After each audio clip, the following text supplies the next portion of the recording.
Okay, here we go. Hello, everybody. My name is Stuart Wood. I'm the Executive Director here at Sustainable Claremont, and I wanted to thank you all so much for coming tonight and spending your Wednesday night with us to talk about Towne Avenue and complete streets. We're really excited for this one. This is an area that many members of our staff and members of our network have real passion in complete streets and active transportation. So we're really excited to have our guests here tonight. A couple quick announcements before we get started. First, we have a new sort of sign-up form that we'd like to distribute tonight. My colleague Angela Oakley is going to drop that into the chat box right now. If you'd like, you can go ahead and click on that link, and it's just a little form where you can put your name and your contact information. And then when we have other complete streets issues or updates on Towne Avenue, we could reach out to you directly and provide you those updates. So again, that should be in the chat box in just a second here. And we're just going to go ahead and jump in and get things started tonight so that we have enough time to answer all of our questions and really dig in deep here. We have a couple of speakers. Our first speaker is Julie Medero. She's the Associate Professor at Harvey Mudd College in Computer Science. And she's a Sustainable Claremont board member. She was also on the Traffic and Transportation Committee not too long ago. So we're really excited to have her here. And then we have two individuals from the project manager and also a city engineer, associate engineer with the cities. Super excited to have you all. Before we get started, if you have any questions during their presentations, please hold on to them until the end of Enrique's presentation. He'll be going second. And you could raise your hand and we'll try to call on everybody so everybody gets an opportunity to have their questions asked. If you want to type it into the chat box, Angela and myself will be collecting those questions during the presentations, and we could read them to the speakers after they're done giving their presentation. So either of those two ways, whatever you're most comfortable with. Okay, I'm going to stop talking and let's get going here. So Julie, I'm going to throw it to you and let's hear it. All right, thank you so much. And I'm going to ask Enrique to share his screen since we're sharing a presentation tonight. So I'll let him get the slides up and then we'll get started. And I'm going to talk a little bit about the Complete Streets Policy that we have in Claremont and try and set that context a little bit. And then once we've talked a little bit about what this policy is, and how that impacts the projects that we're doing on the streets in Claremont, then I'll hand over to Enrique, and he is really the expert in all things specific to the Towne Avenue project. So I'll let him give all of the details of what's happening specifically in that project.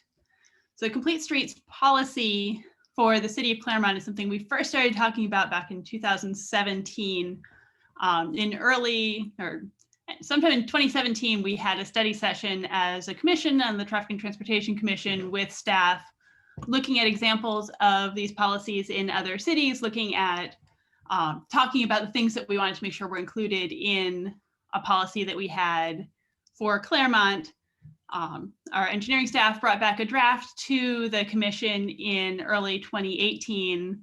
And from there, we formed an ad hoc committee that worked over the summer of 2018 with staff to work through revisions to that policy, changing language, running it by different groups in the city to try and make sure that it addressed everybody's needs. That policy was adopted in 2019. And what's important about that for tonight is that all of the work that we're going to be talking about for the Towne Avenue project really started being planned in 2020. And what that means is this is the kind of the first really big visible project that has been done in Claremont with this policy in place. A lot of people are familiar with the Complete Streets work that was done on Foothill, but with the timing of how long a project of that scope takes, most of the design work and the planning for that project really was done before this policy was in place in Claremont. And so one of the really exciting things for me is seeing how having this policy in place is changing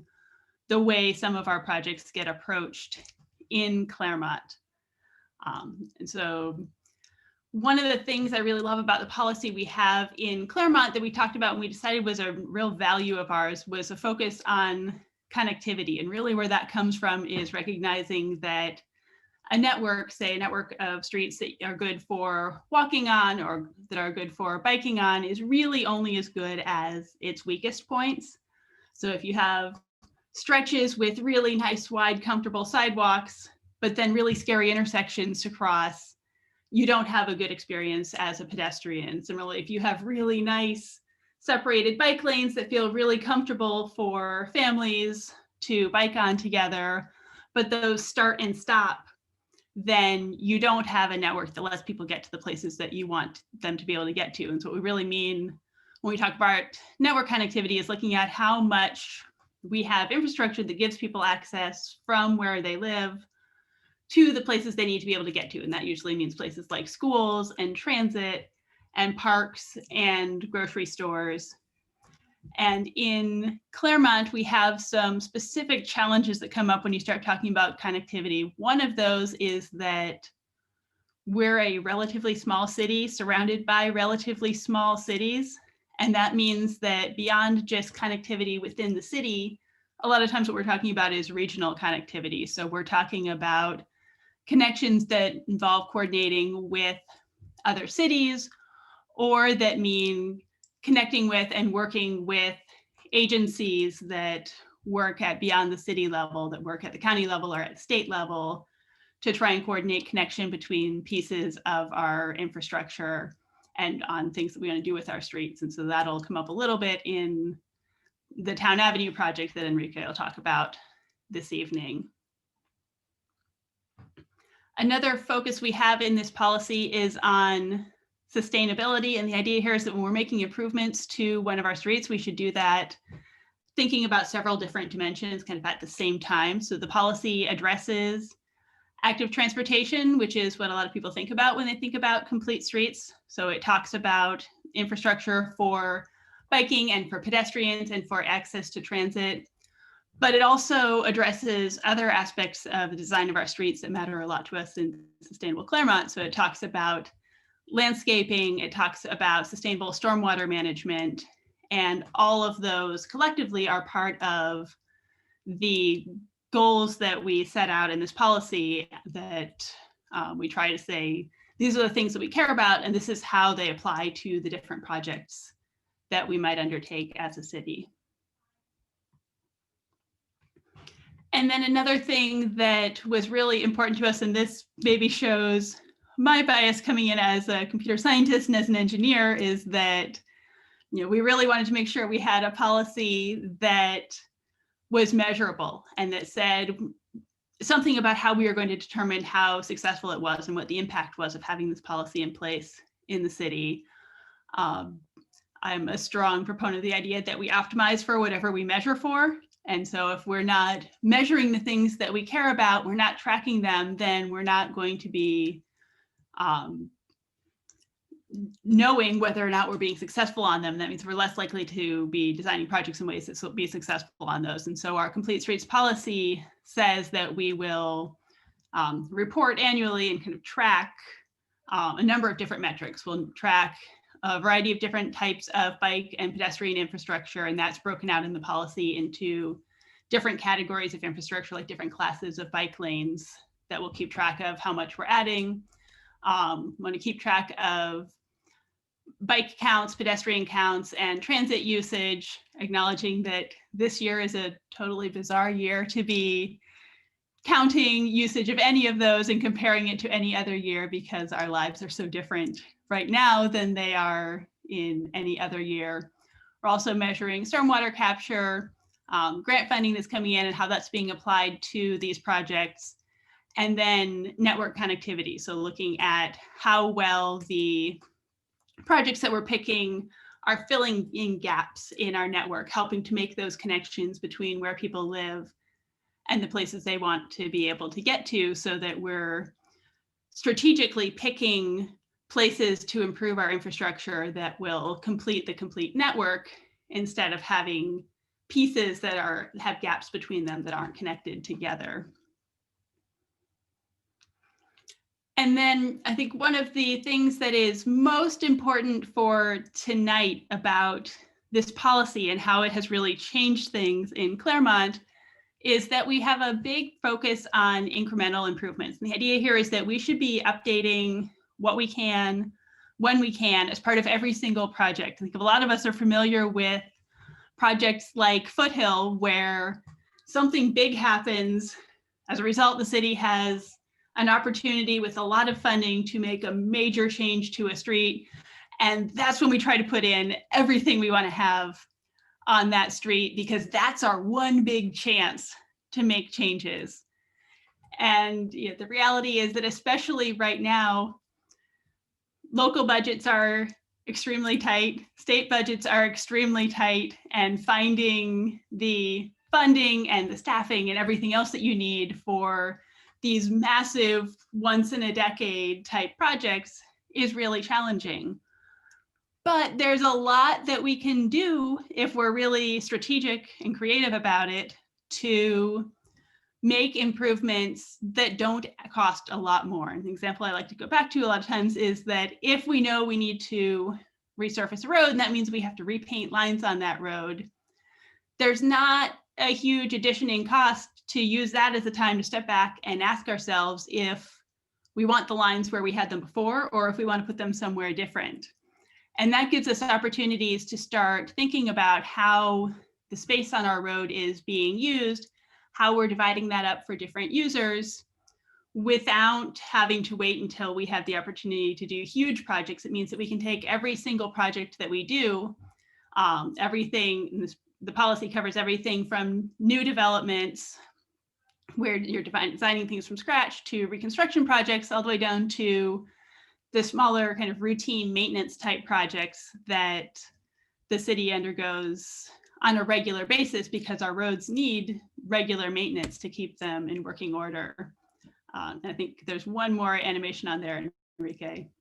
And so that is really what we're at with Towne Avenue. This is what was supposed to be a maintenance project on Towne Avenue. And so what we're going to be hearing about from Enrique this evening is really what our engineering staff has managed to do in this space of what might otherwise have just been kind of a grind and pave or resurface the road type of a project, to say, how can we, while we're there, take advantage of the fact that we're already there, we're already doing some work, and what incremental improvements can we make right now in a way that'll let this be the kind of project that we might be doing every year, where every year we're seeing our roads get a little bit better. We're thinking about how we can make them a little bit more sustainable, a little bit friendlier for active transportation, a little bit more connected. How do we make sure every step we take is moving us in the direction we'd like to, toward having really complete streets that work for all of the people we want them to work for?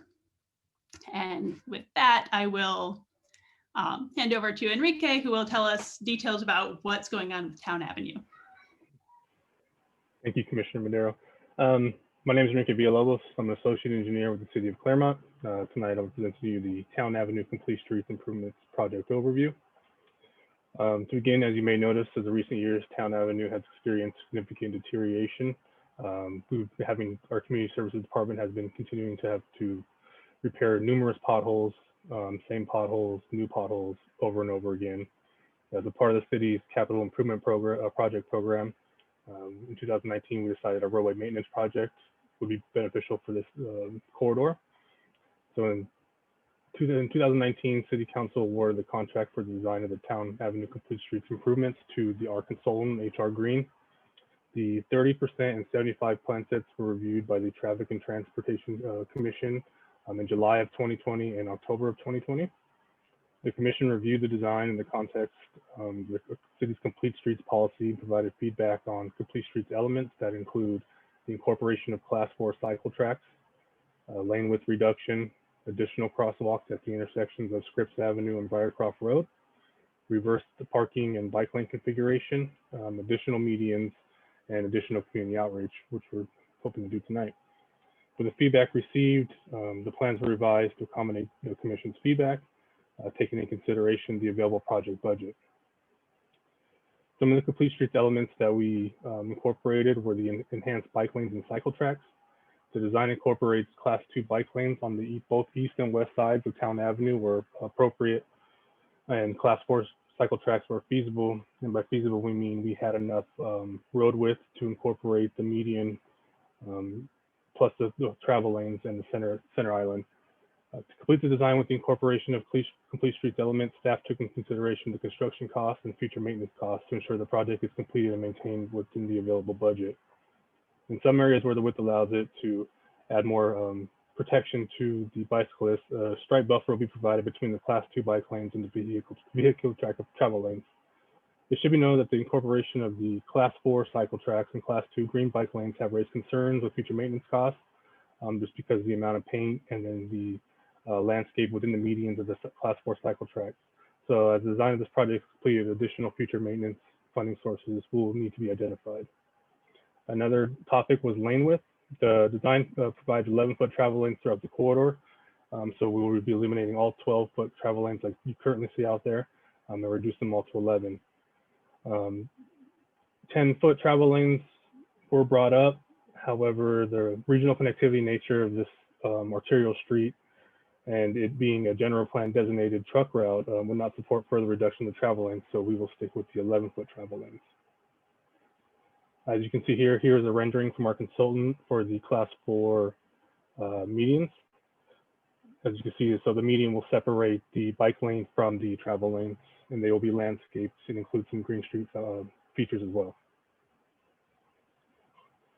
Staff was also asked to consider additional crosswalks at the intersection of Scripps Avenue and Briarcroft Road. As you can see on the left, bottom left, we did add the additional, sorry, the red circle's a little off, but we did add the additional crosswalk on the northern leg of the intersection. We're also including bulb outs in those areas to reduce the travel width that pedestrians need to go across the intersection. As you can see on the right, the crosswalk for Briarcroft Road, this is on the south side of the intersection, is not feasible. The crosswalk would lead straight into a resident, straight into their drive approach, and also there is a conflicting traffic signal pole. Because we couldn't do anything to the south side of the intersection, we are trying to improve the north side as much as possible. So as you can see, this is the rendering in the north side. We'll have the enhanced ladder crosswalks as well as the green bike boxes at the intersection. Staff was asked to explore the implementation of reverse parking. Under this reverse parking layout, the bike lane would be adjacent to the curb and the parking lane would be then outside of the bike lane. Staff reached out to our consultant and other parties and determined that the proposed reverse parking lane and bike lane accommodations are more adequate on lower stress, lower speed environments with fewer residential or drive approaches that are fronting the street. In areas that would work due to interrupted lengths of width, we are incorporating the Class 4 cycle tracks instead, which is safer for the bicyclists anyways. 2 additional medians will be constructed on Towne Avenue, one just north of Foothill Boulevard, and the second additional medians proposed to be installed just north of Ridgefield Drive. These landscape medians will also include green street features such as bioswales in an effort to capture and infiltrate rainwater that falls directly on the medians.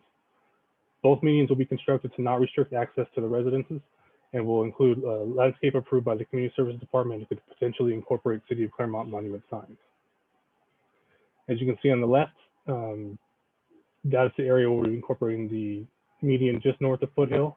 That's between the 2 northern drive approaches of the CVS shopping center. On the right, you can see where the median will go, just north of Ridgefield. All the houses on the east side are backing Foothill, so they will not be affected. And that corner house on Ridgefield is their drive approach is on Ridgefield, so they will not be affected as well. And in the middle, you can see an example of just an ordinary bioswale that will be incorporated into the medians. Some additional items of this project that aren't necessary complete streets items will be the landscaping and monument signs. The engineering staff work with community services staff to design a landscape plan for the new medians and Class 4 bike lanes. The medians will include water capturing elements for the Green Streets policy. Some of the additional work is the upgrading of signalized traffic signal timing to improve connectivity. In regards to the project schedule, this is scheduled to start construction during the first half of 2021. For the costs, We've worked with the consultants to provide as many complete streets improvements to this project as the budget would allow. As of the most recent cost estimate, it shows that the complete streets components represent 53% of the project costs. Portions of the Towne Avenue project fall under Pomona and Caltrans jurisdiction. We're working with both agencies to get the design approved. However, the design in these two areas may be subject to change if not approved. And some of those changes may be the transition of the east side bike lane that goes across the 210 freeway for the on-ramp, and as well as the green bike lanes and the green bike boxes that are at the Foothill intersection. That concludes my presentation, and I can take any questions. Okay, great. Thank you both so much for those presentations. I think that gives us a great jumping off point for discussion. We've already got a couple of questions that are coming in, but I was wondering, even before we get started with the attendees' questions, if maybe Julie or Enrique or Maria, could one of you take a step back and just define complete streets for us? Like for those of us who are hearing that for the first time, or maybe came in late, or can we just go over that really quickly one more time? Absolutely. And so a complete street is one that is designed for all users of the roadway. And that's important when we look at streets like Towne Avenue, because a lot of the streets in a city like Claremont were designed decades ago. And they were really designed with a particular interest. They were designed to move cars as fast as possible. And streets like Towne Avenue use quite a bit of space to do that. And so what we're really talking about with these complete streets improvements is changing that mindset from streets being for cars to streets being for people. They're for moving people. They're for people getting around their city. And that includes the need for some number of cars to get around. It includes the need for emergency vehicles to be able to get to the places they need to get to. It includes the need for some number of trucks, particularly on a street like Towne that's an access point for the freeway to get there. But it also includes people who walk and people who bike and people who push strollers and people who have disabilities and who rely on ADA facilities to be able to get around. That really these streets are for everyone and they should serve everybody. And a lot of what we're doing is really taking a step back and saying, how can we sort of rethink and reinvent the layout of this space with this different mindset of approaching it as being for all of these users, not looking to prioritize one sort of person that wants to use the road over another one, but trying to find a way to use it in a way where all the pieces fit together and really end up working better for everybody than if we try to only think about one type of user of the road when we're developing it. Great, that's super helpful. And I think that like reframing it in that light it's illuminating. It's, these roads are public spaces for all of us, whether you have a car or you're a cyclist or you're just, you're with your family and you're trying to get from point A to point B, and having equal priority to all of those parties is what we're looking for with complete streets, right? That safety and accessibility and access and the ability to commute from point A to point B safely. So thank you. We've got I'm going to start reading through some of the questions that we have in. Some of these are pretty specific, but important. So the first one came from Jeff, and it's maybe to Enrique or Maria. It says, are you planning to improve the visibility of the Briarcroft intersection? I would have to assume they're talking about the southwest corner, that wall. Unfortunately, that wall is within private property, the end in Towne Avenue. It's the northwest corner. Northwest corner. I'll have to take a look at East that. on Briarcroft, you can't see north onto Towne until you pull all the way out past the crosswalk. Is that due to vegetation or wall? Both. Okay, that's something that we'll take into consideration. If it's a vegetation problem, then we'll resort to our city's code enforcement to cut it down so you can improve the visibility. If it's a wall, I'll have to do some research on if it's a private wall or if it's within public right of way. Okay, thank you, Enrique. We have another question here. Will the proposed median between Ridgefield eliminate the center turn lane along town? No, it's going to be a pretty short median in length. It's just to present a monument sign for entering the city. It won't affect the center turn lane to where the residents on the west side of Towne Avenue can access their residence when they're coming north on Towne Avenue.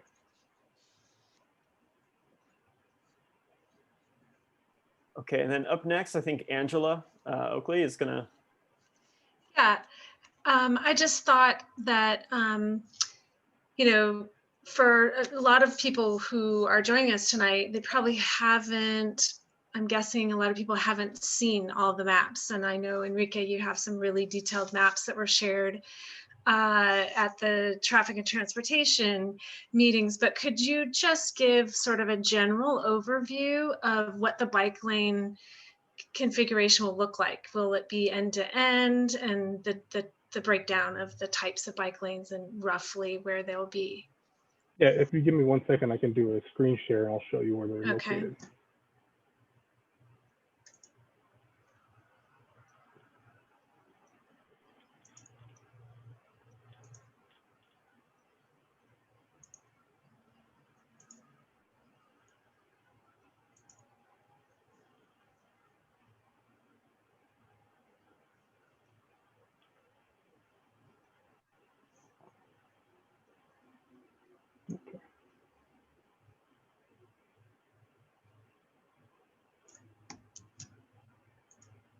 Okay, is it on the screen? Yeah, we can see it. Okay. Okay, so the blue area indicates the areas we're going to have the class 4 bike lanes. Unfortunately, this blue area here is still in question because it's in the city of Pomona, and we're not quite sure if they're going to want to have that in their jurisdiction and have to deal with the maintenance that comes along with it. So this area is still in question. But everything north of Briarcroft, as you can see here, will be class 4 bike lanes where it's blue. So as we move up, we have some right-of-way issues here just south of Hillsdale. So that's where the right-of-way, or that's where the class 4 bike lanes went in that area. But on the east side, it'll continue just north of Access Village and continue all the way up past Scripps Avenue, all the way to the 210 freeway.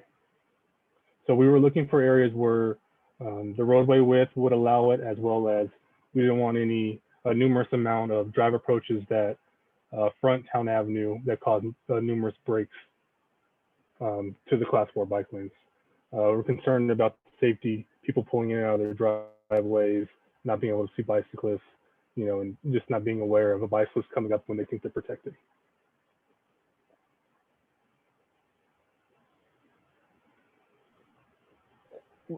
Enrique, while we're on the topic of bike lanes right now, can you clarify the different classes that we're talking about really quickly?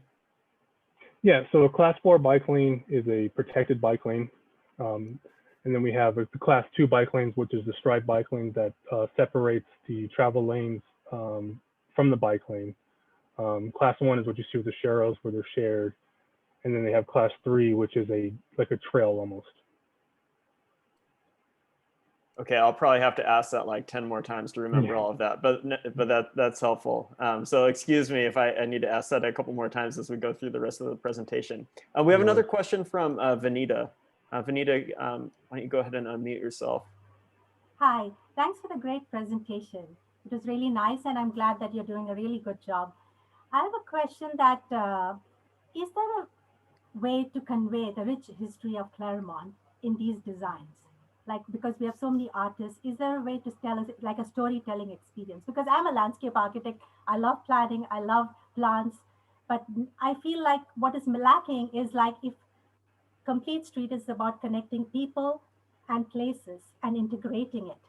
It's about the city and what the city represents. So is there any way that that has been included? Yeah, we've been working with our landscape architects and our community services department to make a palette for the type of landscape, shrubs, trees, plants, everything like that that's going to be incorporated not only in the medians but in the parkways as well, or around the sidewalk where the ADA can still be complied. And we'll be doing some tree wells, and we'll have some unity. We're also doing the monument signs. We're trying to keep them somewhat consistent with what we have on Foothill. Okay. I like the planting part of it. It's a California native, and it has, what about the people? What about the hubs, like in terms of schools? Like if Complete Streets is about integrating senior citizens, children, homes, community event places, in the overall master plan of how this is going, in terms of integrating an art element or a storytelling element into this.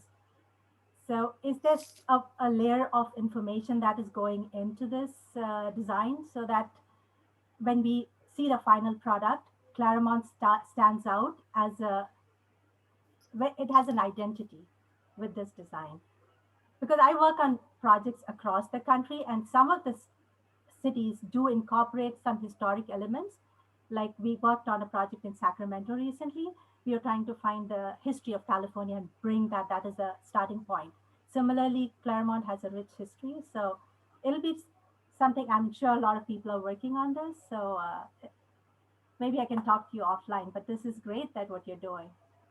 Yeah, I can connect you with our community service department and who's been working with the landscape architect. We're trying to do, trying to keep it native, trying to keep it continuous, there's some continuity with it, and trying to add an element, of course, that represents Claremont. Okay.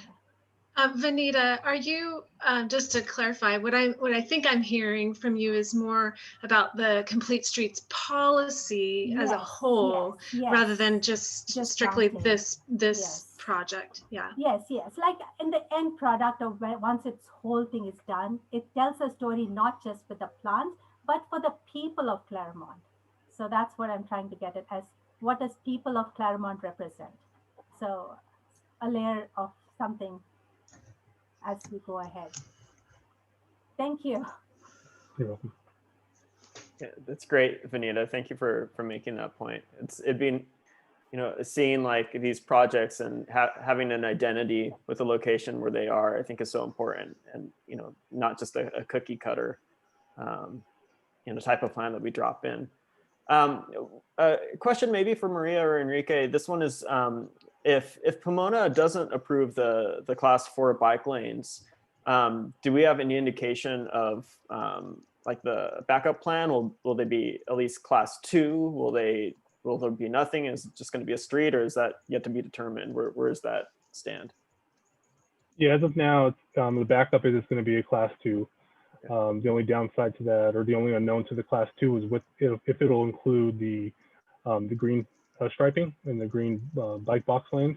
We have a meeting with them next week to go over and clarify their ideas, go over costs and such things. But yeah, at the minimum, there'll be the old standard class 2 bike lanes, which is the painted bike lanes that are separate, the bicyclists from the travel lanes. Thanks, Enrique. That was my question. When you say the bike box, that's bike box at Foothill might not be done then? Yeah, at the intersection, yeah. And to clarify, those bike boxes, the purpose of those are to safely allow bicyclists to get in front of cars that are turning left or going straight, so they have some security in that area instead of having to cross over or be in the travel lane directly. Great, thank you for that, Enrique. We have another question here regarding the 210, and I think this is like an area that sticks out to anybody who's tried to cycle the northernmost part of town as a particularly like dangerous area for cyclists or just pedestrians. And so, just how about crossing over the 210 by bicycle? Like, what considerations are being made for the safety of bicyclists and pedestrians in that area, which it feels particularly fraught? Yeah, that was a point of emphasis with us and the consultant. I'll share my screen again, see if I can get this up here. Sorry, I'll share. So what we're proposing is, if you can you see my cursor on the screen? Yes, we can, yeah. Okay, So this area here is what we're proposing to Caltrans. This will give a transition. So what those markings here will be the green boxes to alert vehicles that, you know, it is a crossing area for bicyclists. The only thing we're gonna have to ask for an exemption from Caltrans because this isn't their standard design because the lane widths aren't up to their normal standards. So that's still pending, but we had an emphasis for that, you know, we wanted to protect this area here. We're also working with the consultant if you go north towards baseline of how to transition from this area here into the left turn lane, because we discussed that if you're traveling along the east side and you get here and you hit a green light, you're going to be subject to waiting until everybody crosses over or makes their right turn until you can get over this way to safely make that left turn. So those are two items that we're discussing. This is more concrete in hopes of that Caltrans will approve it, but this area here is still under discussion. It should be noted that Enrique and I will be meeting with the new bicycle and pedestrian coordinator for Caltrans. We want to make our case and start this discussion with him, so to gain support for the approval of this proposal.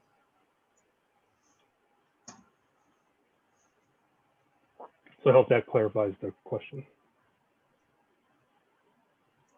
Okay, great.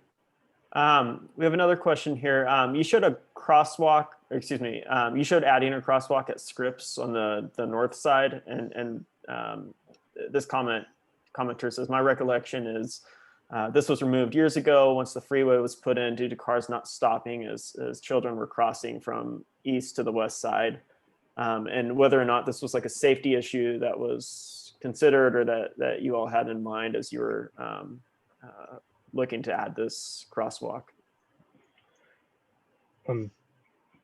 That safety issue I was not aware of. However, we are upgrading the timing for the intersection. We'll be upgrading the arms as well to have more, more clarity for the red light and green lights as you're approaching. We're also adding that bulb out, which I discussed earlier. That'll reduce the width of the pedestrian travel lane as well. So they'll, it'll take, I mean, it's a little bit, but it's still reduce how long they have to take to get across the road. And I think another thing to have in mind as you're imagining these changes is that, a lot of our behavior as individuals when we're driving in a car is influenced by our surroundings, by our built environment. And so things like highway width traffic lanes signal to people on some level that they're still driving on a highway and should still be driving at highway style speeds and shouldn't be as prepared for things like stopping. And so some of the work that is being done as part of this complete streets work, bringing the lane widths down a little bit, adding vegetation, all of that gives more of a residential and non-highway feel to the road, which we know calms traffic, slows down the speed that people travel at much better than putting up signs or anything else that we can do to ask people to drive more slowly. These changes to the environment and to how it feels really has a huge impact on trying to encourage the kind of safe behavior that we want to see on the roads. Right, so some of those traffic calming measures, would be reducing the travel lanes to 11 feet, as well as adding the bulb outs to make it feel, a little more narrow, so hopefully people drive more cautiously. And just to kind of follow up on that, so like we just a few months back we had a dialogue with SCAG and with the representatives from Gotcha for the electric bike share program. And one of the things that's being encouraged by the city with this program is like a greater adoption of cycling and bike share ridership. And so when you're thinking about these plans and creating these these changes that are going to be lasting for decades, how much are you weighing like these new technologies? Like if we have like a really strong adoption of like e-bikes moving forward, which is one of the things that's sort of gaining steam, is that like a priority that's going to be accommodated by this new plan, or is this plan accommodating just a handful of cyclists, or like how do you this is a hard thing to do, but how do you like prioritize like what we have now versus what we're as a community trying to encourage?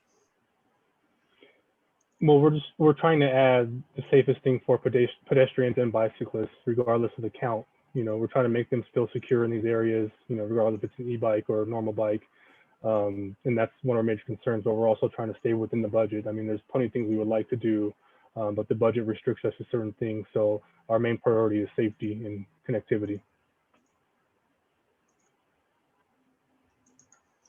And I'd say that one of the nice things about making these incremental changes is that we don't always have to commit to everything that we're doing now being the way it's going to be for 10 years or 20 years, that some of these smaller incremental changes can be revisited the next time Towne Avenue needs repair work done on it. And if the behavior that we're seeing, the mode share that we're seeing has changed drastically enough by the time we're relooking at the street that things are very different than what we were looking at now, then that might be the time to say, what we had was this in terms of lane configuration, in terms of locations of crosswalks, in terms of whatever it is. Now we have this very obvious need that is no longer met, that wasn't there in 2021. And we have an opportunity to address that by making some changes and moving things toward whatever it is that we need now. So to that point, Julie, like how often are these streets repaved? Like, is there like a standard repaving cycle where, this is something that'll come up every 6 or 8 or 10 years? Or like, what's the policy there? So there is, but because that has a whole bunch more going on right now, I'm going to let Maria answer that question because we're at an interesting time right now for answering that question. Okay. Yeah, it's also another piece in this puzzle. We're currently working on and developing a new pavement management system. What this study does, it evaluates the current condition of every single street in the city. And through this methodology, the study will rate the streets, and based on this rating, basically you determine how, which one is the priority, what is the street that needs more immediate maintenance. So we're in the process of completing that study. And once we have that, we'll look at prioritizing and moving forward with the scheduling maintenance. In a street of this, you have different types of streets, like, Towne Avenue moves tons of traffic.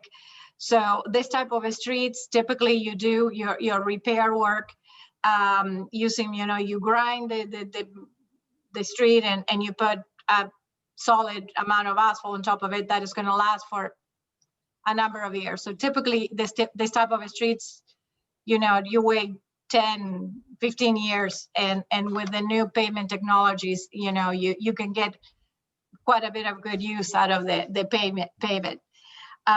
We also have all these residential streets that we have been maintaining every 7, 8, 9 years or so.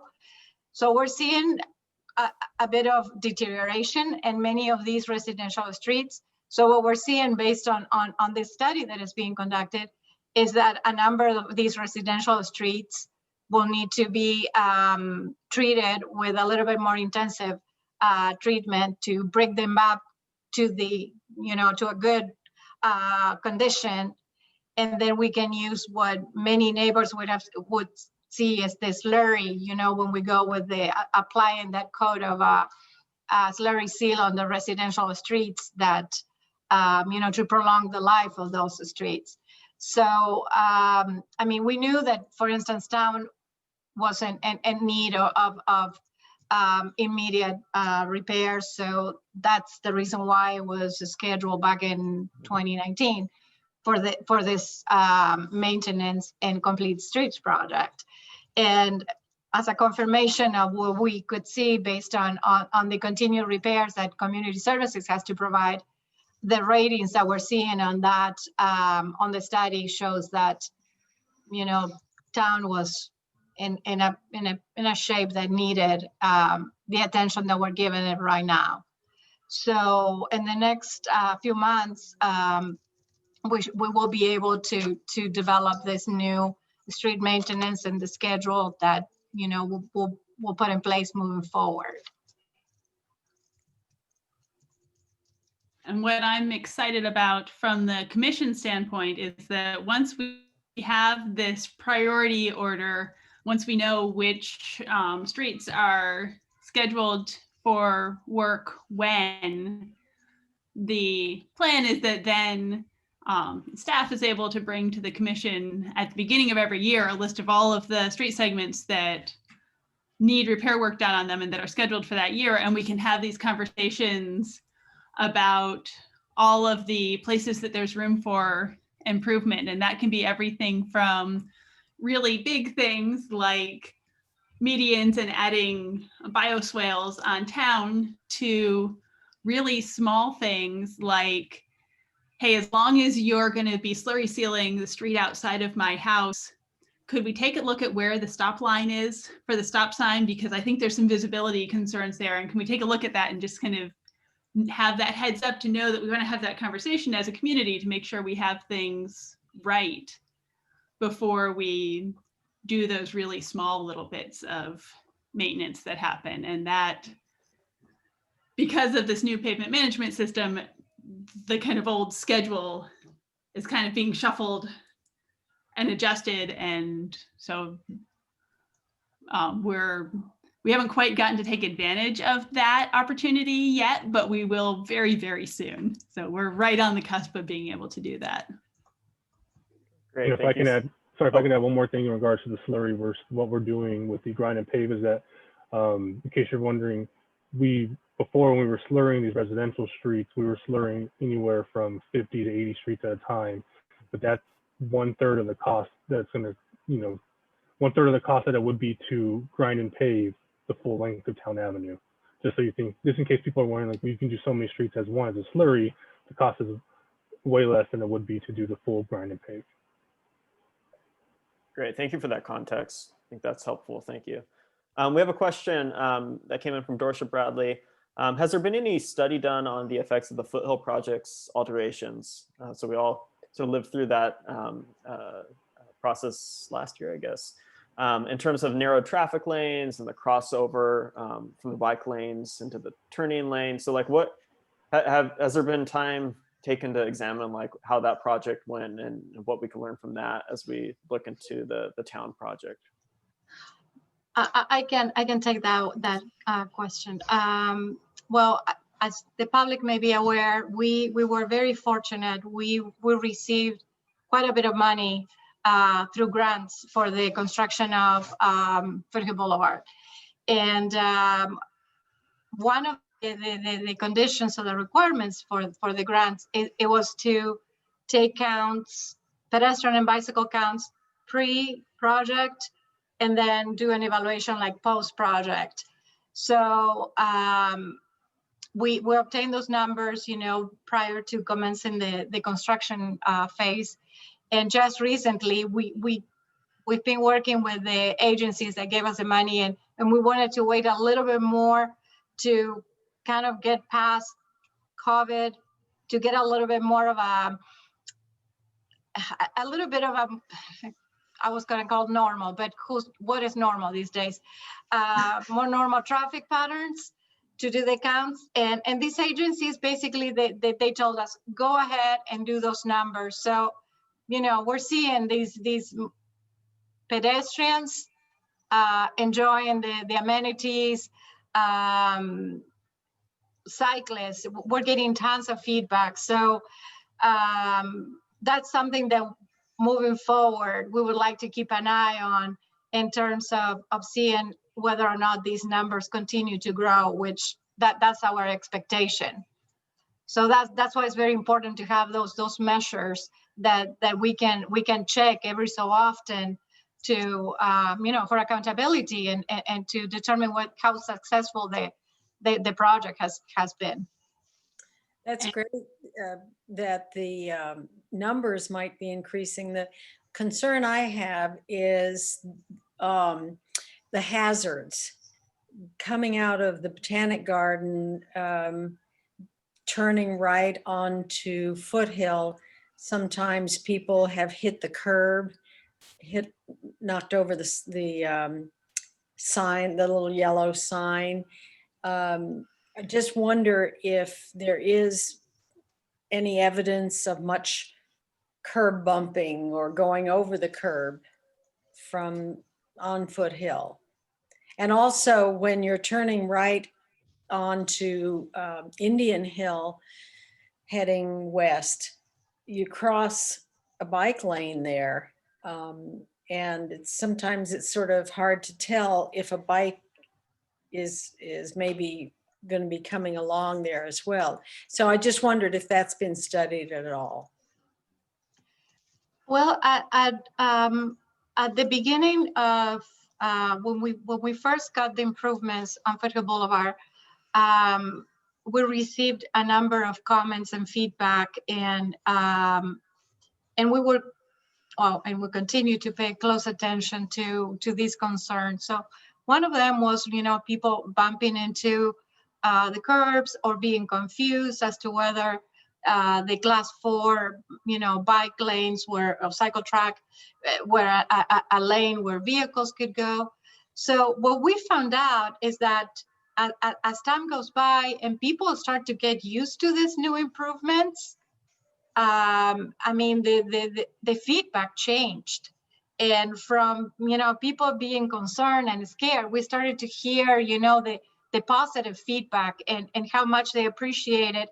And I would say that probably there was a learning curve, learning to navigate these improvements and getting used to them.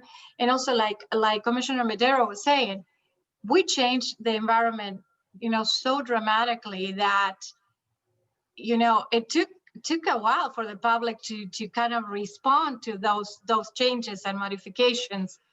And we're up to this day, we are really surprised that we continue to get positive feedback from people saying, people that were not used to riding a bike, they are using the bicycle infrastructure on Foothill Boulevard because they feel safer, or they're biking with their families, or you see tons of people of walking and enjoying the wider sidewalks.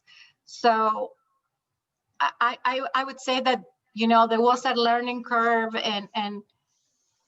I feel that people are very much aware and used to these new improvements, and they're responding in such a positive way. Thank you, that helps. I think the other thing that is relevant here, the other place we'll be seeing some data on this is, Maria, you probably know the timing better than I do, but Foothill, now that all this work is done, is up for one of our favorite things on the Traffic and Transportation Commission, which is a speed survey. And for people who haven't gotten the joy of joining us for some of those surveys, what happens there is California has a policy that says that every 7 years, am I right, Maria?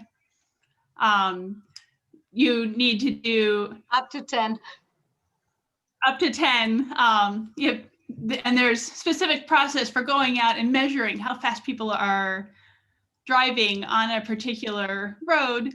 And then, you measure the speed of 100 cars, you sort them, you take the 85th percentile of that, and then within 5-ish miles an hour, depending on a bunch of details that Maria understands and explains to us every single time that we see one of these, that's what the speed limit has to be on your road, and a speed limit lower than that isn't enforceable. And so what that means is if you have more than 85% of the people on a road going above, say 5 miles above the speed limit, that means you have to raise the speed limit, or you can't enforce the speed limit. And we have to redo these studies. It didn't make a lot of sense to do that study right before all of the work on Foothill, because we know that changing the environment changes people's behavior so much. And so we wouldn't justifiably be able to say that a study done right before all of these changes was applicable right after the changes. Now that these changes are in place and people have had some time to adjust to it, we'll be revisiting and looking at this travel speed on Foothill And one of the things that we do every time we do one of those studies is that in addition to getting a report on travel speeds, we get reports on safety, on number of collisions, on number of collisions that involve a person on a bike, number of collisions that involve a pedestrian. And so that's our kind of periodic assessment of what's happening on any particular stretch of roadway in our city. And that will be coming up in the not too distant future now for Foothill as things sort of settle down there. Great, thank you. Oh, Can yeah. I mention? I'm Tom Shelley. I'm a certified bike instructor. And so I have kind of a pulse on the cycling community. And during the construction and before the construction, there's a lot of negative comments coming in about the waste of money that Claremont is putting out for these bicycle lanes. But since it's been finished, I've gotten a lot of good comments. And what I've noticed is there's a lot of, okay, the really seasoned bicyclists that do, 50, 60-mile rides, they're not using the bicycle lanes. They're out in the streets, but that's okay. They're traveling at high speeds and they really don't need to be in those bicycle lanes. But what I see is a lot more families, kids using those bicycle lanes. And that's, that's really neat to see that. I mean, it really invites our community,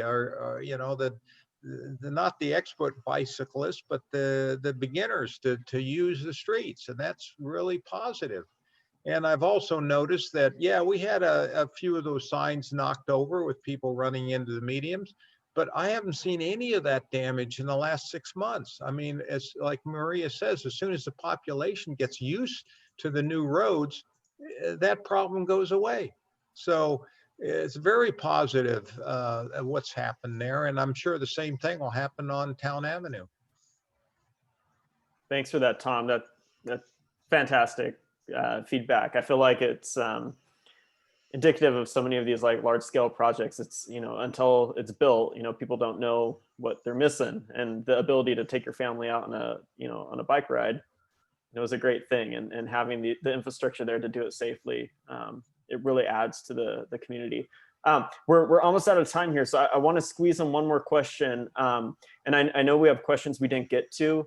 Angela is going to drop into the chat box one more time, the little the form if you want to put in your contact information.